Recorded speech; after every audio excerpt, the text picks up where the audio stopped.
I know lots of guys that can fix dents perfect. So many awesome guys. You good at communicating it though, right?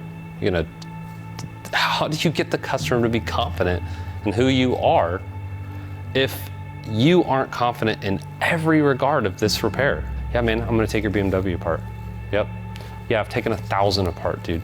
Because you're willing to put yourself in a super uncomfortable position and say, I'm the guy.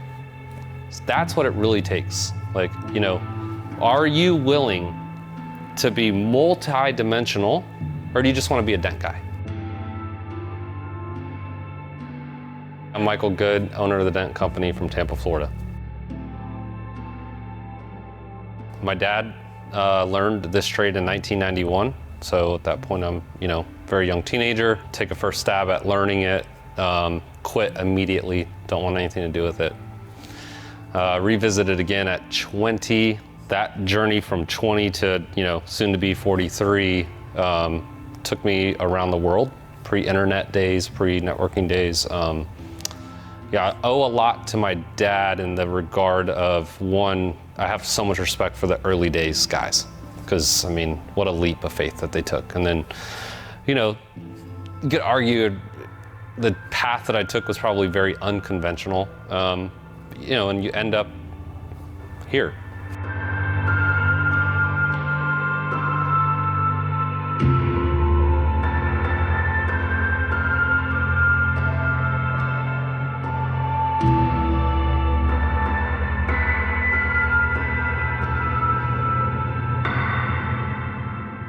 So a mission of guilt, I never wanted to do it, ironically. It never really was on my radar. I think it was a way for my dad and I to connect. But looking back at it, I think that kind of played a big part in it. My earliest memory of really how far we've come, if we're gonna start at one point and then come to another, is I'm 16 years old and I'm driving over to this warehouse in St. Pete where all of these hail damaged cars are at. And I'm taking these cars apart, and they're Cadillacs. You'd look at a headliner in a 1996 Cadillac right now, you'd be like, how are you even getting it down? That was my job for a summer, and that kind of really opened my eyes to what it meant to be a dent technician. And back then you had guys wearing tank tops, they were smoking cigarettes while working on the car. The tools were mostly handmade. There was a guy who had a piece of wood, like a 2x4, and he had black spray paint over the middle of it. And he just set it right on top of the car. And I remember at that point looking at that, just shaking my head being like, I'm never getting in this industry if this is what it is. So you got Gen 1 guys, right? Gen 1 guys are getting into the industry, and it's new, it's exciting, and I think we're really on to something, where all these first guys are like real thinkers. My dad was, and really wanted to make something of an industry that they saw was, valuable. But then now that the insurance companies get involved and they're like, hey, we have all these hail damaged cars we need fixed, then you're really just training anybody.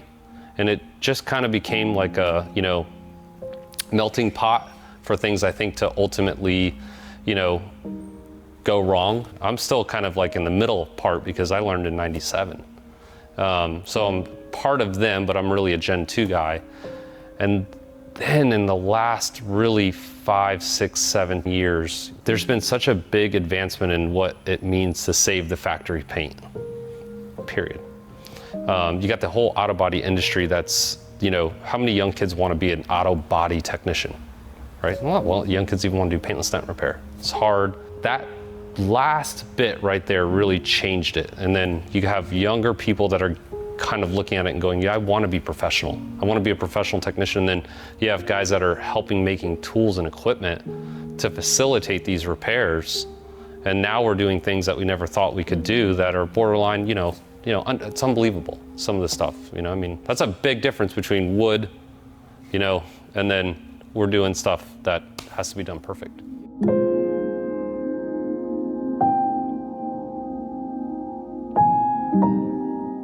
The first thing that I'm doing, or any technician is doing, is you're using some kind of lighting system or reflection system to really give you what I believe is a 3-dimensional view of the dent. So you're looking at its true circumference, you're looking at the depth of it, and then that's the outwardly view. And then on the inwardly view of who you are, you're assessing where that is in relation to the engineered structural aspect of the vehicle, okay? So newsflash to everybody in the world, dents don't just pop out. All those cool viral videos that do that. You can improve it by doing stuff. So at that point, you're looking for what we call line of sight.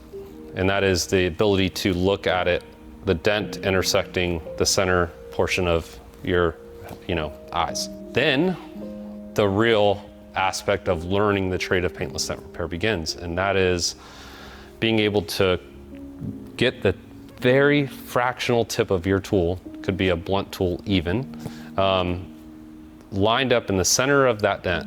Okay, in some cases you're off center on purpose, but 99% of the time. And you are looking on the outside, but you're working on the inside with the tool, and you're ultimately creating pressure. You're creating compression. And sometimes that compression needs to be so microscopic small that you are needle pointing in a way, right? Like micro needling. Okay, in some cases you're blunt pushing. But ultimately what you're getting to is a place where you're in a relationship with the three determining factors of what makes great paintless dent repair, which is texture. That's the OEM texture that you see. It's called orange peel. The depth of the dent, and the circumference, which really is what TDC truly stands for. It's all you need to ever say about paintless dent repair, because you could have your texture right and you could have your depth off, and that would make it look like a wave, or you could have a big soft low. And so when a customer or you, Mike, want to know what we're ultimately doing, it's art, it's engineering, it's a lot of stress, a lot of pressure if you're trying to achieve a result that's perfect or near perfect. If you're not, and you're in the paintless dent repair industry and you're one of the unlucky people who have ever had to do wholesale work, which is just make it look like different, then your approach is going to be completely different. Our industry doesn't even own a code of ethics, okay? We created one, and that's how TDC licensing became about. As a technician, when you're quitting on a dent. You're quitting on a dent, okay? And then you could be in a position, so we're talking about wholesale work, where as a technician you're being hired to just do that one thing, which is, I'm not asking you to fix it, I'm asking you to make them just look different. So we created a guarantee.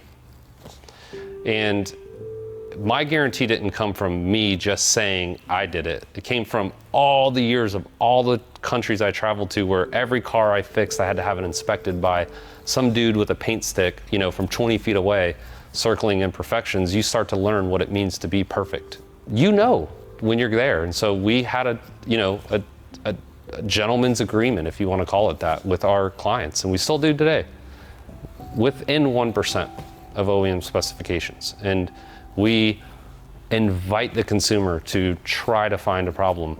And if in the event that we didn't achieve that result because we're pushing the envelope of what we think we can do, we don't mind not charging, even if it's 10 hours, because that time helped for research and development for later on down the road.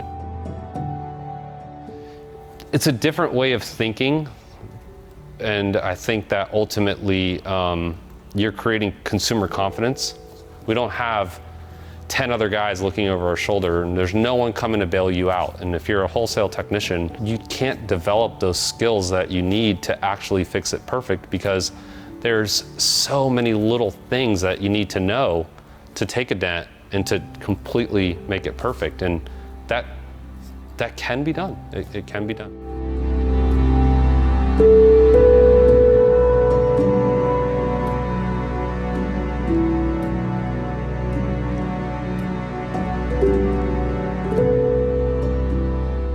You have like this period of time where you're just pushing the envelope so hard, and you're damaging the car. I mean, in a myriad of ways, you're going to make mistakes. You got to be able to do all of it, and I mean all of it is, if you broke something, for instance, right, behind a thing, you gotta be able to go, I gotta call this customer, tell them I gotta order another part. Or, wait, can I repair this part?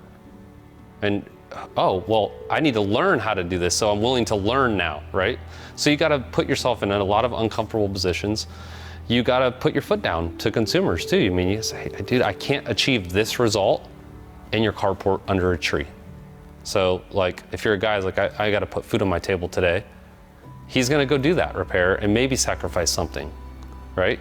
You have to be willing to die on the sword of your craft. And you don't need to be a hurrah guy. You don't need to be the biggest guy on social media. You don't need to be any of those things. You could be doing things that nobody even knows you're doing, but you gotta do those things. And then I think you can start really saying, I'm the guy you should come to, because look, in order to get to this dent, you could blindfold me and I'll feel it and I'll tell you everything that there needs to happen. And if I think that something could go wrong, I'll be honest with you.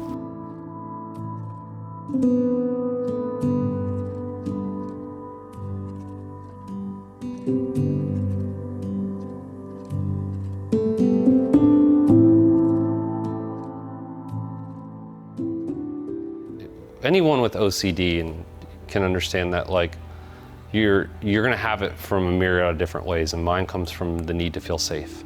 So with paintless dent repair, it's so intriguing to that, because your job is to reshape metal on cars. So you could be thrown into another environment you've never been to, walked into a body shop, but your job is this one thing, and you have to make a choice of what you're gonna do for a living, right? And life has these seasons, like, and Frank Sinatra talks about it. One of my favorite songs, like, you get into the twilight of your life, it's the autumn of your life, right? So, how long can one guy go for? This will be my 24th year at doing it, and I have to start to really think about, like, the future, it's coming no matter what, if I like it or not, and I'm the type of guy who will never consider being average at it.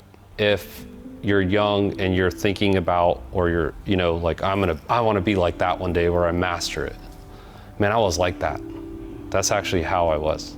Now, what I would like to be is continue to be a really great father and go home to my beautiful wife. And I'd like to master that part through my trade. Be a better person because of what I do.